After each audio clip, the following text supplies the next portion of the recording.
Thank you, Shri. Thank you very much, Shri Girija Shankar. I think that was interesting. From a user perspective, we saw there were a lot of opportunities. What is also striking is there is so much of work that is being done at different parts of the country in real silos.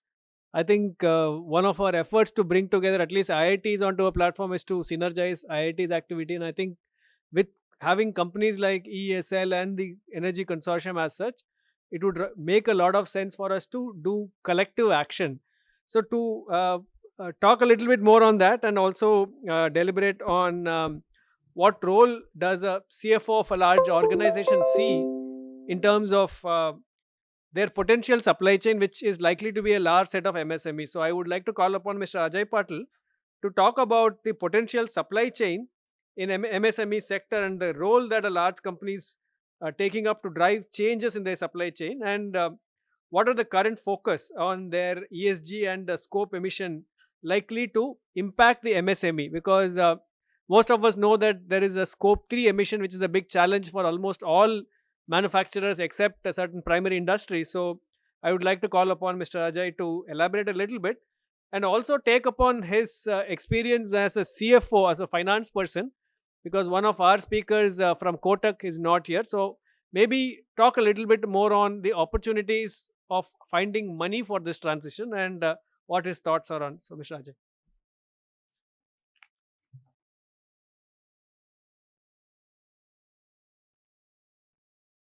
Just give me a few minutes just to give the presentation. So good afternoon to everyone. Happy to be here, and thank you for the opportunity to share my thoughts with each one of you.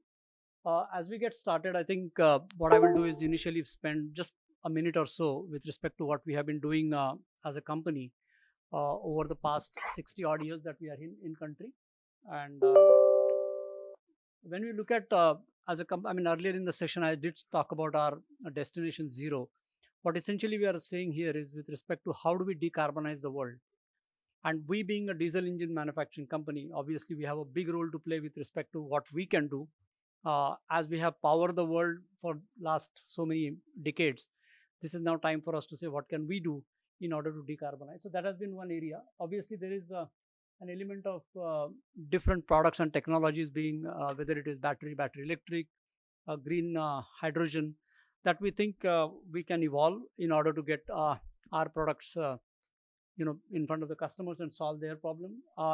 At the same time, we are also looking at ways in which how our existing products can become that much more lesser impact from an emission perspective. Having said, in ESG, we talked about, Satya asked me a big question. I'm trying to remember whether I cover all the dimensions or not. But S of the ESG is the social element. And I think Cummins as a company, we have been focused as a part of our policies, as part of our mission, as part of our vision, and what we stand for. So over the years, I think on the social side, we have done a lot. Every company is doing a lot. So it's not that we are something different. Only thing what we have been doing is to try and see whether we can make a significant impact relative to the work that we do on the ESG side. Our key focus areas are on the special projects that we do, higher education, energy, and then equality of opportunities. I won't necessarily talk about it, just want to highlight one piece. A lot of companies focus on education. We do also. And in order to promote this element of higher education, about 25 plus years ago, we set up a college of engineering for women, along with the Maharshi Karve Stri Shikshan Sanstha in Pune. That time it was the only college of engineering for women in country, and even after these many years continues to be the only college of engineering for women. It's among the top 50 engineering college in the country today, and 10,000 girls or women have passed out from this particular institution, and we continue to run 2 campuses today, one in Pune, one in Nagpur. From there, I think when you look at some of the other impact we make, all of our factories, we have 22 factories. So in and around our factories, we have been doing a lot of work, especially when it comes to water. And how do we create self-reliant, villages rather than they dependent on many other things? Our emphasis has been how do we make them economically self-reliant as opposed to they just relying on monsoon. Our factory is located in a place which is in a rain shadow. So we had to do a lot of work in terms of supporting the villages in and around our factory campus. There are about 14 villages which today run what we call a model village program, under which we try to work on different aspects of a rural economy, and our goal is to see whether we can raise the per capita income in a particular village. From there, I will talk about BRSR. This is a big name. This is a name under which the ESG reporting is done in India for public companies. This started off as a BRSR, or a business responsibility and sustainability reporting, was always there for many years. Since 1st of April 2022, it has become mandatory for top 1,000 companies which are listed in India to present their framework. We did that because one of our entities is a public company. What it really envisaged was to really look at different sections in a manner as to how companies are looking at their businesses and their ESG obligation. Fundamentally, when you look at, there are three sections. One is about the general disclosure, one is about the management process, and the third is about the principle wise performance disclosures.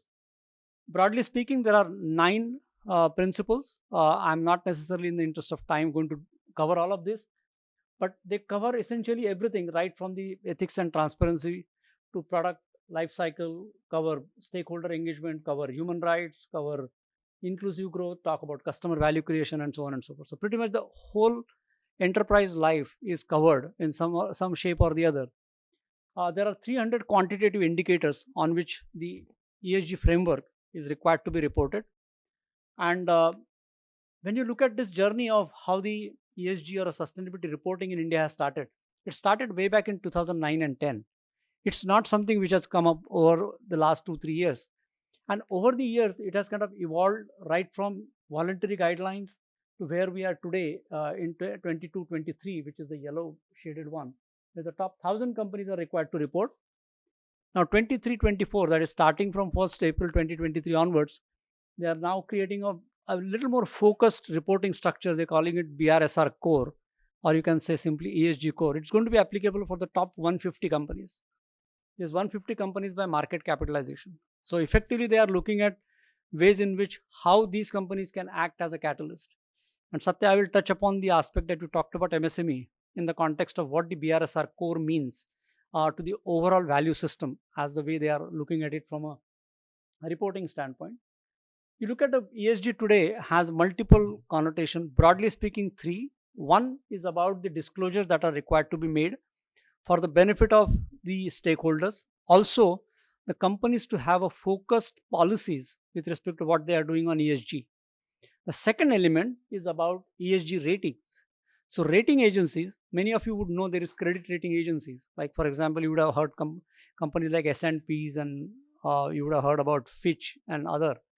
These companies essentially carry out a rating using a host of parameters to look at companies and then rate them on a certain order of ranking to say whether these companies are A plus, or B minus. So there are multiple ratings. Effectively, it says how strong the company is on multiple parameters, not just financial. So companies and rating agencies who are going to look at companies tomorrow, and if they would like to rate a company on ESG, then there are guidelines and framework which has been listed. Then there are investment companies. Many of us possibly have been passively or actively investing in stock markets. Mutual funds is something many of us possibly have a good appreciation and investments and exposure. Now there are mutual funds who are focused on ESG. Now such mutual funds will invest only companies which are rated in a certain way from an ESG point of view. So therefore, what is happening now is that the investor money, which is always scarce, you are looking at a deployment of that investor money, and by deploying an ESG framework, effectively you are creating a motivation or a demotivation to say where the financial investments are going. And for such investments, there is a framework which is coming up to say that if a mutual fund, as an example, would like to invest in companies using ESG as a theme or a criteria, then has to look at a set of rules in which they will invest or they will not invest. Many of you, just to give an example, you would have heard mutual funds which call large cap mutual funds, small cap mutual fund, balanced mutual fund, and so on and so forth. What it really means, if you say it's a large cap mutual fund, it really means that that mutual fund manager can only invest in companies which are large cap. even though that fund manager sees an opportunity into another company, but if that company happens to be not a large cap, that money cannot be invested into that company. It has to be based on the particular theme of the mutual fund. It's very tightly regulated. So that therefore it is important in that context. You look at this BRSR core, and I thought, because we are sitting with IIT Madras, I thought of bringing an element and correlation with academia. I believe right now is, and Anuradha and I were talking yesterday, that possibly this is a time where academia actually can lead in many different ways to say, how do industry need to look at things? Because thus far we were like lagging in terms of many things. Today there is an opportunity for us as a country to say, can we lead?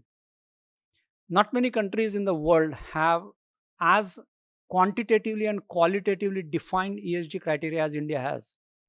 India is one of the first country to have such a comprehensive ESG framework reporting. Similar to, you might have heard these terms called US GAAP or IFRS and others. These are financial reportings which are globally standardized. Similarly, there is the International Sustainability Standard Board. In fact, as latest as day before, they published one of their first standard on sustainability reporting. So now, slowly but surely, the way the financial reporting is done, and it is done in a very robust manner, and that's why we all can rely on the financial information, because it is presented and reported in a very effective manner. These things will someday will have that sort of a robustness. So back to BRSR core, what is being looked at from an environment perspective is that for the first time, stage 1, stage 2 and stage 3 emissions will now get quantified. And it's Mr. Ravi did talk about MSME. Now when you are a scope 1 or a scope 2 compliant, and you may become scope 3, you calculate your scope 3 becomes someone else's scope 1, and then so on and so forth. So therefore every company is going to look at it in a very different manner. So as a BRSR core company, we are going to be reporting this starting this year. There is an element of saying, how do we work on this? And the expectation from the regulator, and the regulator here is the Securities Exchange Board of India, which regulates all the listed companies in country.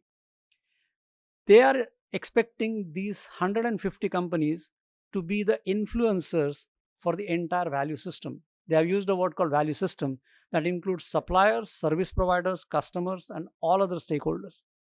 And the expectation is from us is that, being a BRSR core company, you go and influence and deploy the same framework with which you are running your businesses, and have the same knowledge transfer you do with all your stakeholders. So which would mean, and I'll take a very simple example of sourcing, for example. If I'm sourcing some components, let's say, we don't, but I'm saying if we are sourcing any of the MSMEs, like Mr. Ravi leads today, the whole element of sustainable sourcing, that framework that I would deploy, I will have to work with Mr. Ravi and his organization to say that methodology, that framework of sustainable sourcing is deployed in his organization also. He may or may not be interested, he may or may not be ready to do it, but expectation from the regulator is that we work and create that catalyzing effect on the economy. You touched upon, Satya, the aspect of where do the economic resources or financial resources going to come from. I think that is a big question with respect to how this is going to be funded. Sustainability and environment is something which is going to require enormous amount of financial resources to do it.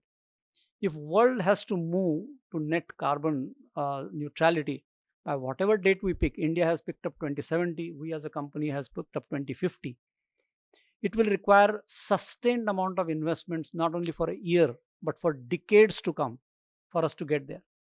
And that is where the role of science, that is where the role of academia is so critical, because we are looking for those breakthroughs. We are looking for that science-based, evidence-based, measurable solutions which can help us get there in an efficient manner.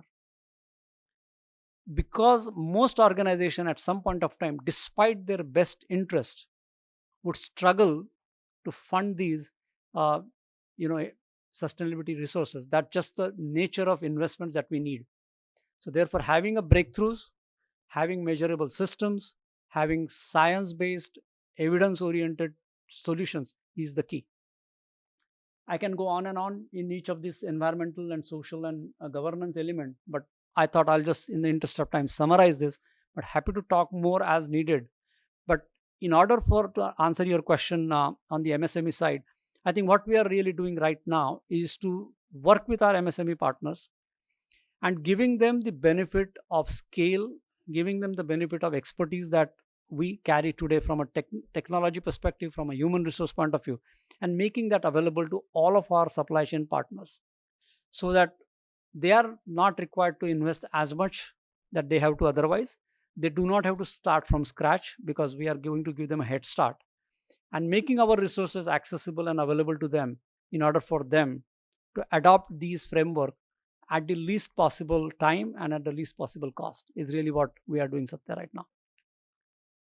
But a couple of more slides to talk about the linkages. I broadly covered this. When you look at the overall framework, it does have a very strong linkage with human resources and economics. It covers effectively the entire gamut of activities that we talked about. And lastly, these are some of our goals that we have set up for us as a corporation with respect to how we intend to transition. I know I'm kind of rushed through this in the interest of time, but I hope I got the points across. But thank you once again, Satya and Nikhil, for the opportunity.